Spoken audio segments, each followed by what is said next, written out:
All right, now let's kick off the event. The opening keynote that's going to start AppSecCon 2023 for us. The first topic that we are going to look at is why the board should care about software security.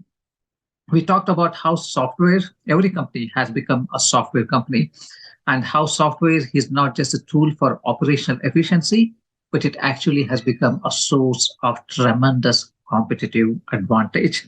So when a software has become so central to a company's success, securing that should also be very important. But that's not always the case. So this talk looks at why boards should care about securing software and making sure that the software that the organization ships or uses is free of any vulnerabilities that the attackers might use. So in this, but we have a very eminent panel led by Nikhil Gupta. Nikhil Gupta will introduce the speakers of this particular topic. And without further ado, let's go listen to the insights from this talk.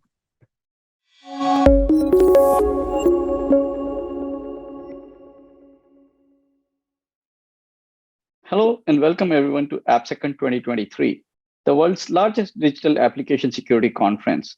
We are excited to have fantastic speakers from all over the globe who are going to share everything you need to know about software security. Why software security is an important topic. Every company is a software company today, whether it's Tesla, CVS, Amazon, or you name it. In today's AI-driven world, bad actors can sit anywhere in the world and can cause catastrophic issues by hacking your software. So today I'm going to kick off day one keynote on the topic, why boards should care about software security. This is the most important topic in my opinion, as that's where the software program gets funded. I'm fortunate to lead a panel with the leading board members in the world, starting with John Donovan. He needs no introduction. He's ex-CEO of AT&T, current board member of the Palo Alto Networks, Lockheed Martin, and several other public and private boards. John Jackson, ex-CEO of Fortify, the pioneer in software security, currently on the board of Contra Security and Illumio. Tom Reilly, ex-CEO of Cloudera, ArcSight, and currently on the board of several other private companies. And last but not the least, Barmak Meftah. Barmak was the president of AT&T Security, and prior to that, he was founder and CEO of Alient Vault and sat on several boards.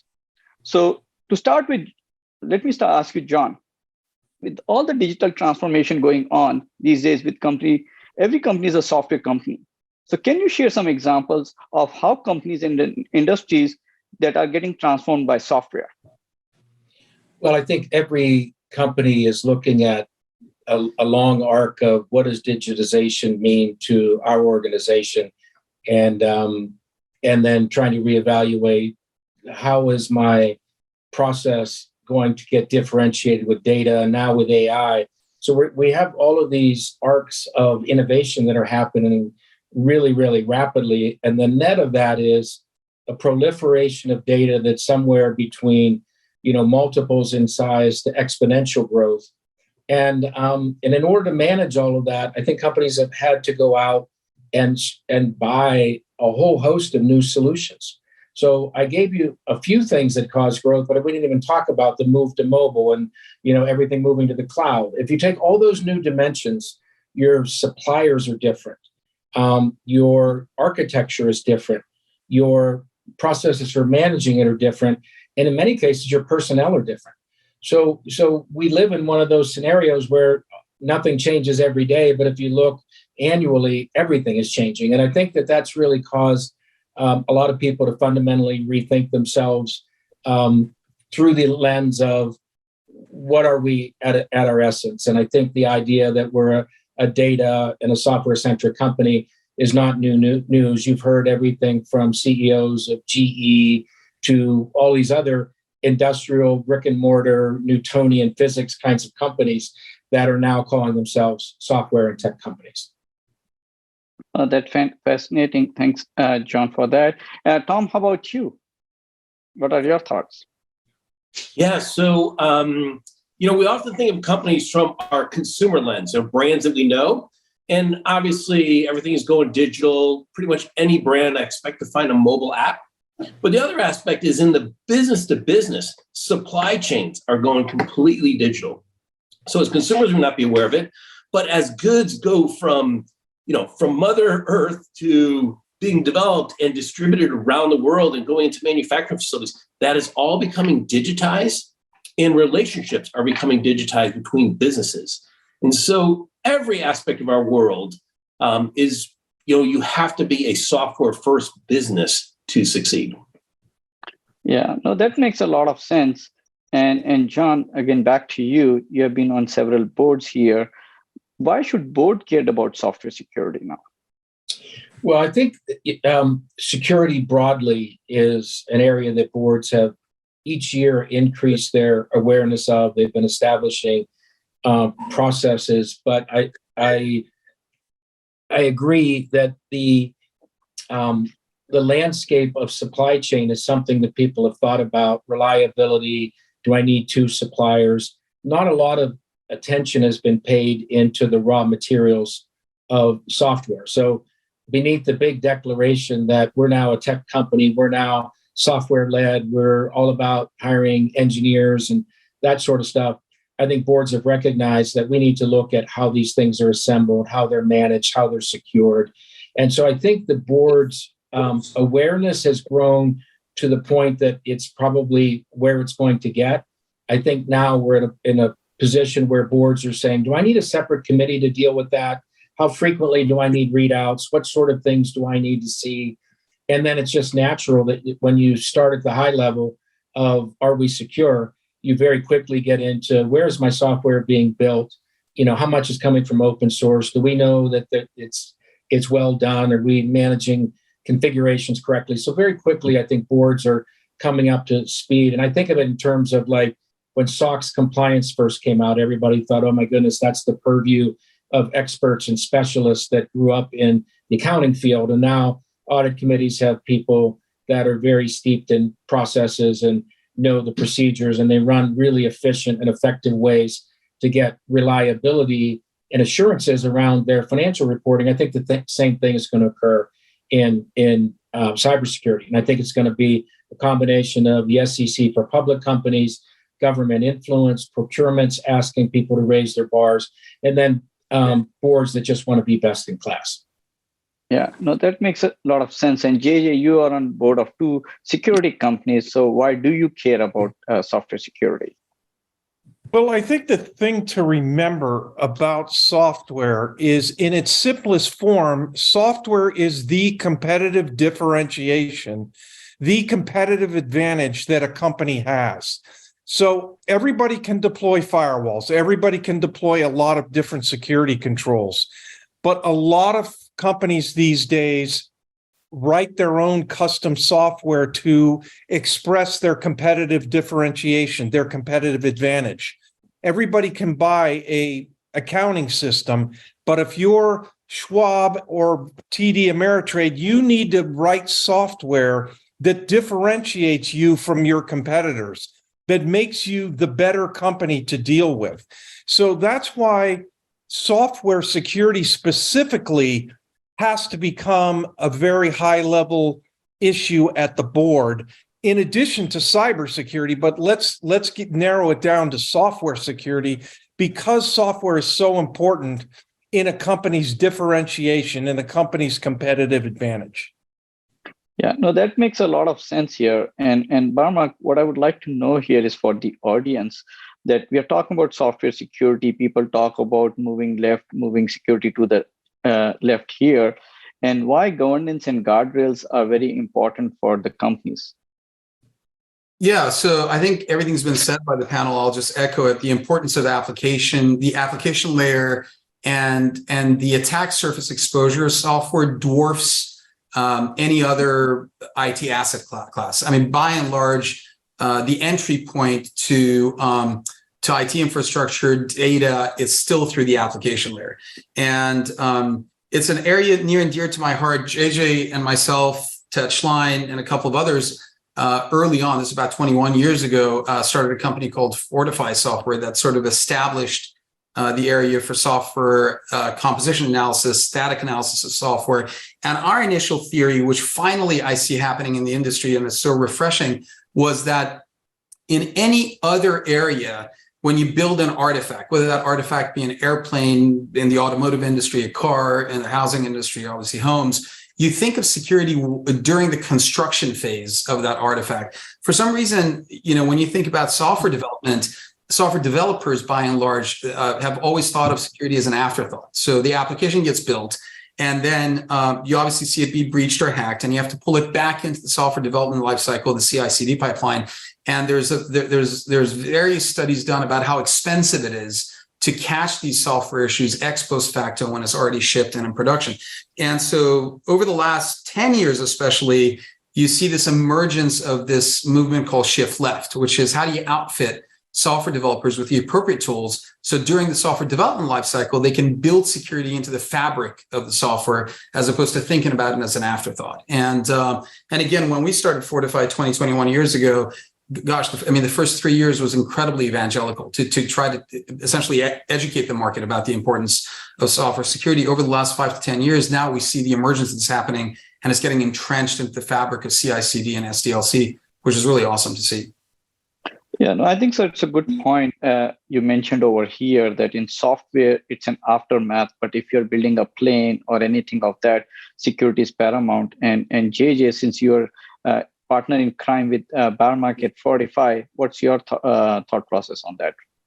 Yeah, that was the thesis of our company, was that you needed to build software from the inside out. And Barmak expressed it very well, that it was a very challenging in our first 3 years because we were building a new category. People hadn't thought of it as something you could do as you developed applications. And as Barmak just mentioned, it's still an evolution because, shift left sounds like something new that's happened, but essentially we were shifting left back then. It's just that I wasn't clever enough to come up with that marketing term. So I'm in a complete agreement with what Barmak said about the whole movement and about what's happening in software security.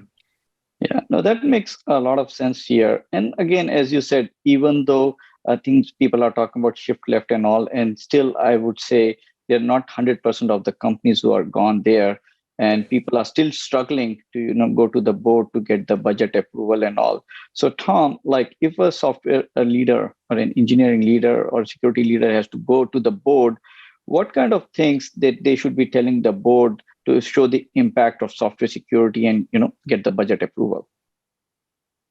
So I think you have to talk in business terms. So every company today is a target. When you're talking in business terms, you have to go to your board and talk about what would be the impact if your company were breached. And it's either going to impact your brand, it's going to impact the service that you're delivering, it's going to be an account takeover, it can have financial ramifications. But you want to talk in those terms of like, we need to be a security first business to protect our brand and our service levels and our customers. Here's what could happen if we were breached. Once a board understands the magnitude of what a breach could cost, then the investment to offset that and be a security first operation becomes easier to talk about. And you also want to talk about not security in general, but what is the asset that you're protecting? And then what are the investments need to be made to protect that? Every board will protect their brand. Every board will protect their revenues. And so if you talk in those terms, then it's easier to get the investments that you need. Yeah, no, I think so. It's a smart way of telling that, giving a visibility of the assets which are there. What is your tier 1, tier 2, tier 3 asset, and kind of telling the impact over there. And in Barmak, in your past life, you had come up with a maturity model, which is now probably been outdated 10 to 15 years ago. And, the Purple Book community is working on a maturity model to, make their software more secure. So if you were to tell the board and say, okay, how is the maturity level looks like? So if you could give some guidance to the team here, what kind of maturity model they should present to the board and so that the board can make an educated decision.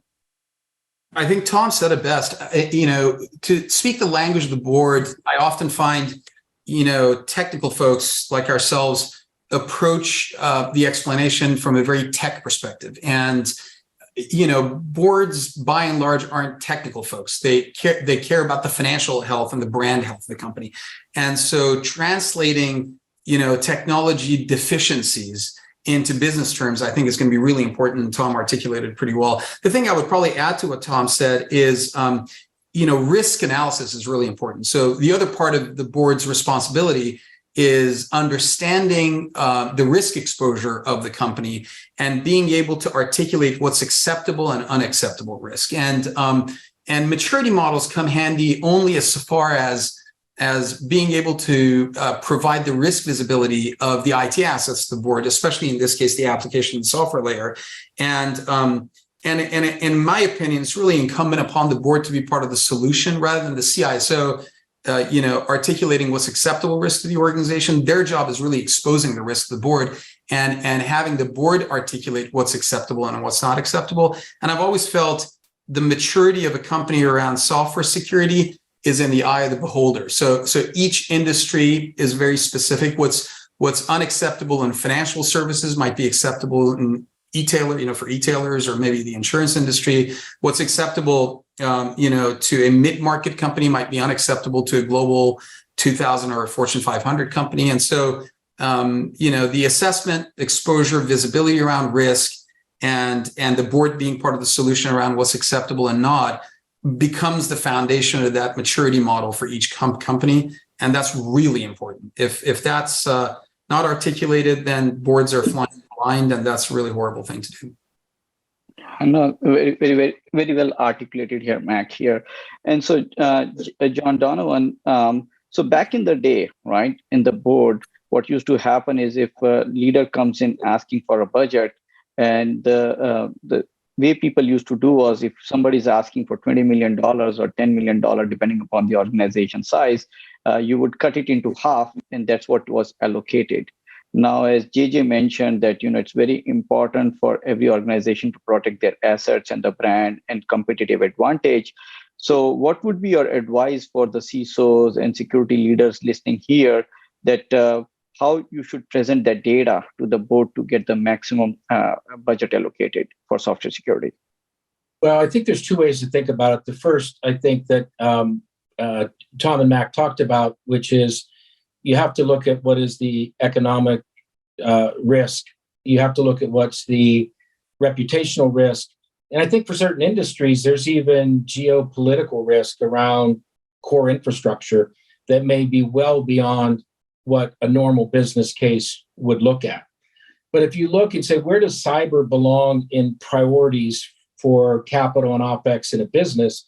Does any business say, well, let's not be SOX compliant because that's a nuisance, or it's getting too expensive? Do they look at regulated industries and say, let's ignore those regulators and all those reports they require? So if you look at whether it's financial services or utilities, telecommunications, these regulated industries already know how to prioritize capital into the things that just become sacrosanct. And I think that what the industry needs to do is to continue to push cyber up into that domain. And a lot of the things that have stood in the way were, how do we organize it? How do we talk about it with the board? We come from a legacy of let's just get together once a year and I'm going to tell you everything's okay. To where now we say, well, there's certain countries, if they want in our systems, they're probably in. And so changing that narrative really requires not this fear and uncertainty. It's just this pragmatic understanding that says whether it's economical, reputational, whether it's got the geopolitical risk, we need to move this up where we've got financial integrity, we've got regulatory things covered off, and we're in good shape with cyber. And there's a lot of candidates for functions that are probably a lot less risky to cut than there are cyber.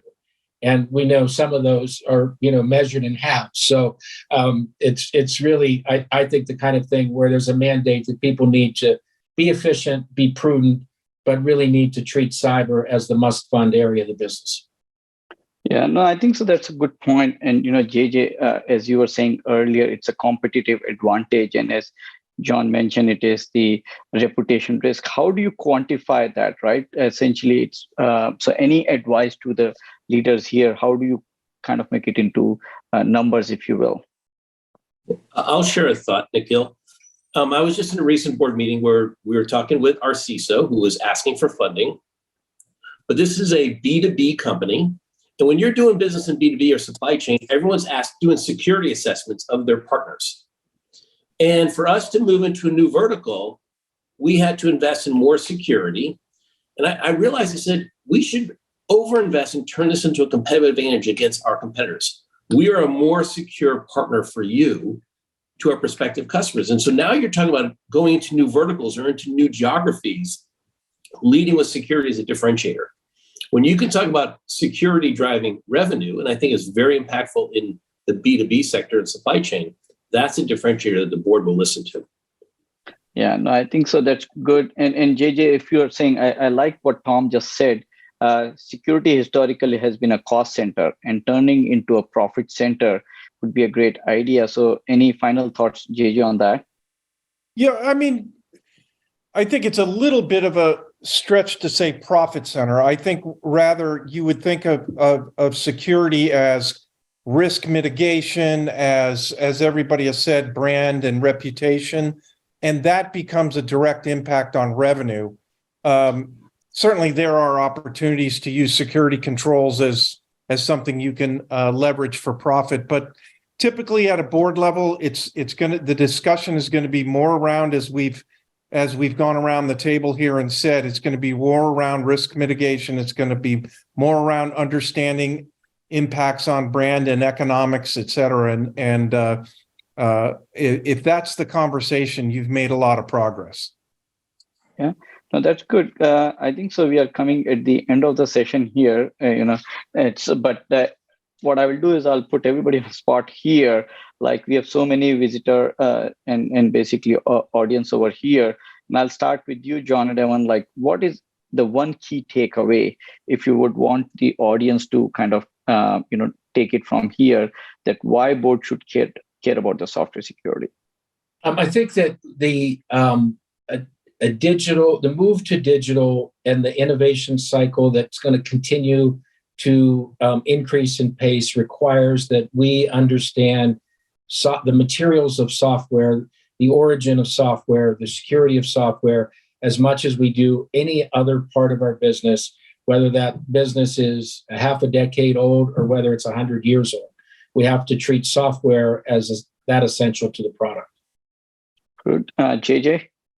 Yeah, I mean, like I said before, software is the expression of your competitive advantage and your competitive differentiation. And you have to look at it in those terms, that it's not a bunch of code. It's about what makes your business successful. So if you keep the discussion at that level, there's a higher probability that people will view software security as top of the stack in terms of importance. Great. Barmak?